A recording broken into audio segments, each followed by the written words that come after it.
wabarakatuh. Kami dari kelompok 3 akan menampilkan hasil diskusi kami.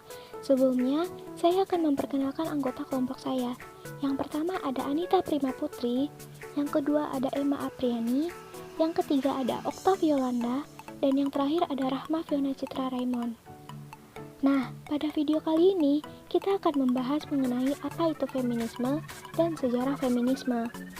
Namun, sebelum melanjut ke materi, ada baiknya teman-teman semua like video ini, karena pastinya video ini akan bermanfaat untuk teman-teman.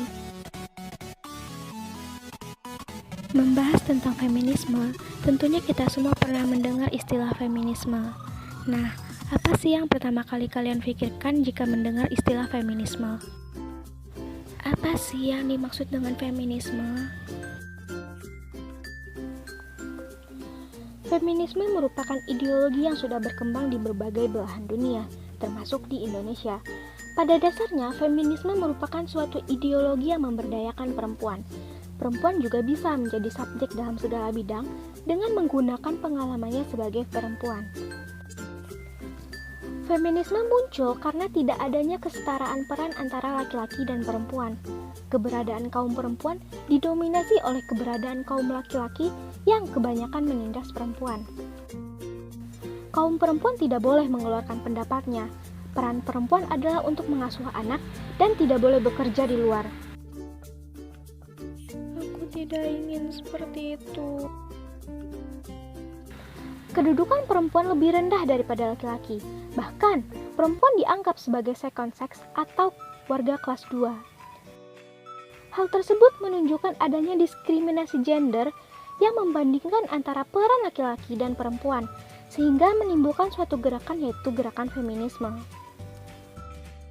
Apa yang dimaksud dengan gerakan feminisme? Para feminis mengakui bahwa gerakan feminisme merupakan gerakan yang berakar pada kesadaran kaum perempuan.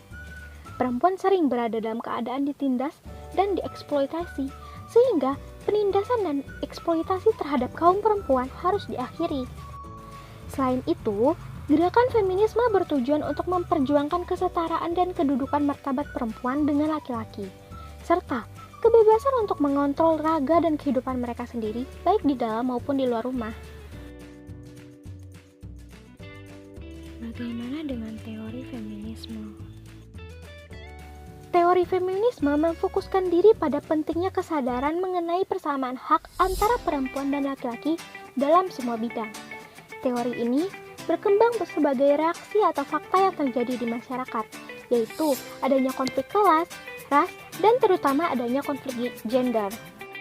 Tujuan pokok dari teori feminisme adalah memahami penindasan perempuan secara ras, gender, kelas, dan pilihan seksual, serta bagaimana cara untuk mengubahnya.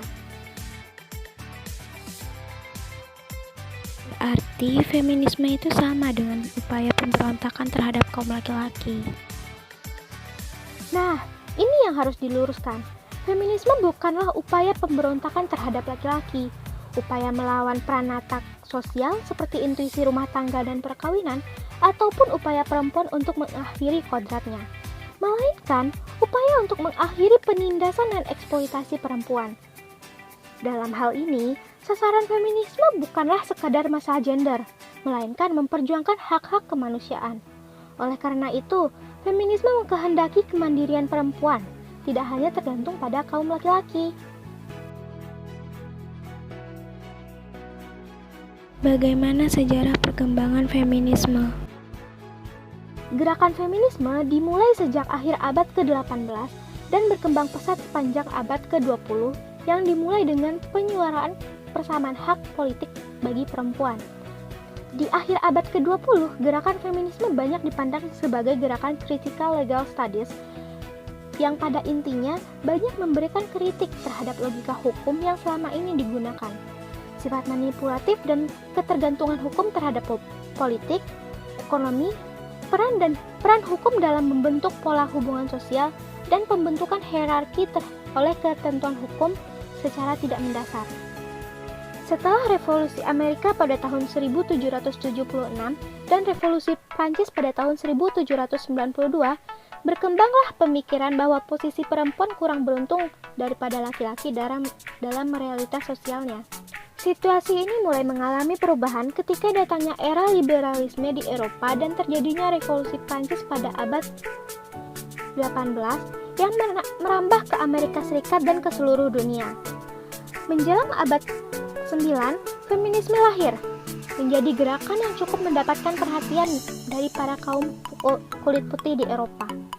Pada tahun 1960, bersamaan dengan munculnya negara-negara baru yang terbebas dari penjajahan Eropa, menjadi awal bagi perempuan mendapatkan hak pilih.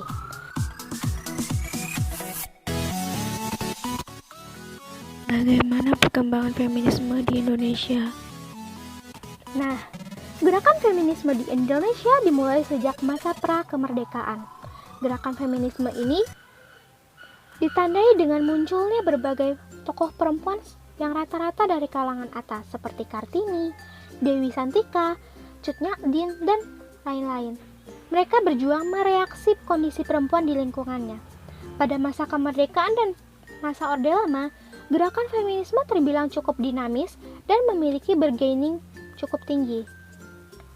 Akan tetapi, kondisi semacam ini mulai tumbang sejak Orde Baru berkuasa. Bahkan, yang mungkin perlu dipertanyakan adalah gerakan perempuan di masa rezim Orde Baru. Bila menggunakan definisi tradisional yang mengkehendaki gerakan feminisme diharuskan berbasis massa, sulit dikatakan adanya gerakan feminisme saat ketika itu. Apalagi bila definisi tradisional ini dikaitkan dengan batasan ala Alvarez yang memandang gerakan feminisme sebagai sebuah gerakan sosial dan politik dengan anggota sebagian besar perempuan yang memperjuangkan keadilan gender.